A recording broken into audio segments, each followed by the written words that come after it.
Good morning to everyone. So today we are going to discuss about the topic of protocols and then the characteristics of the protocols. So here first about the dealing with the protocol.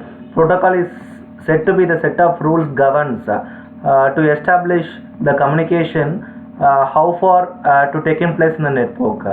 Which means that if you have the end devices which is connected in the network, so how far the devices can able to communicate to transmit the packet or to receive the packet.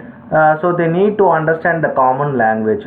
So based upon the protocol which is defined, only they can able to have the communication between to send as well as to receive. So we can say that the protocol is in a shorter way is associated rules which governs communication which takes place between the sender as well as the receiver. So and then in short, the network protocol is defined as it's how the dedicated rules is obtained to dictate how to format or to transmit and to receive the data with the network devices from servers and from routers to the endpoints.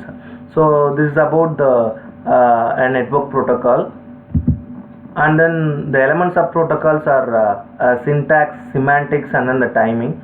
So usually a format of the data or the structure of a data which consists of the sender address and the receiver address along with the data. So totally it's of 64 bits. Out of this, the 8 bits will be of the sender address, and then the next 8 bits will be of the receiver address.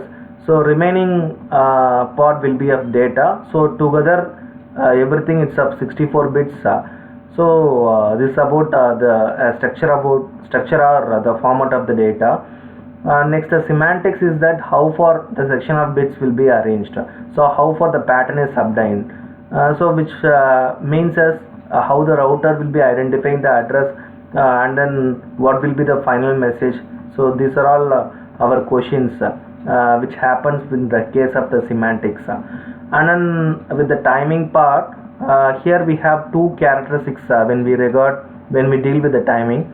So when the data to be sent and then how fast it can be sent. So example is that the sender can produce the data at 100 Mbps, but the receiver can process to about the 1 Mbps only. So in this between the sending and then the receiver part, the transmission media over that the overload has occurred. So because of that we face a larger amount of a data loss is occurred. And then regarding the characteristics of the protocol, we have direct and then the indirect way. So direct way is about the point to point communication, so which means that peer entities can get communicated with each other, so that a dedicated link is established between the network devices so that they can able to easily transfer the information among themselves without any intermediate. And then the multi-point link is about here we have a single link through that we can able to connect two or more devices, so that the issue is that here the accessing control regarding with that, and then the protocol which makes it makes us more complex. And then here it's about the point to point configuration. Here the diagram shows about how the link is established between the two workstation, that is the sender and receiver,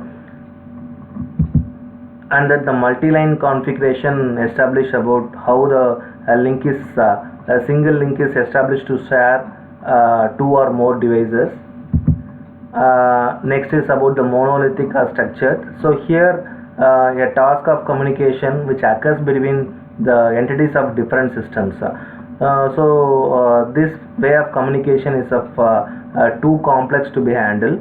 So the example regarding with the monolithic structure is that electronic mail package which runs on two computers connected through the HDLC link.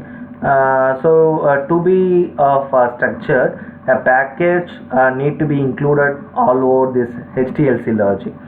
So if the connection is over of the packet switched network, then the package would be needed to the HDLC logic to attach it to the network. So and then the symmetric or the asymmetric way of protocol is that symmetric, we all know that it's a the general meaning is the same. So which means that peer entities can get communicate over the symmetric communication. Asymmetric is that asymmetric is the basic meaning is of different. So which means that by the way of the logic of exchange, the asymmetric way of protocol will be working. So example, we can say that a client and then the receiver part. Here we can have an asymmetric way of transmission. Next is the standard and unstandard. So with K kind of the information sources and then with L types of the information receivers, we are in record of K cross L different protocols are needed. So without the standard, so totally we are in need of 2 cross K cross L implementation has been required, so that all the systems can share the common protocol. The only thing is that the implementation would be needed. So that's all about the part of the protocols and the characteristics of protocol. Thank you.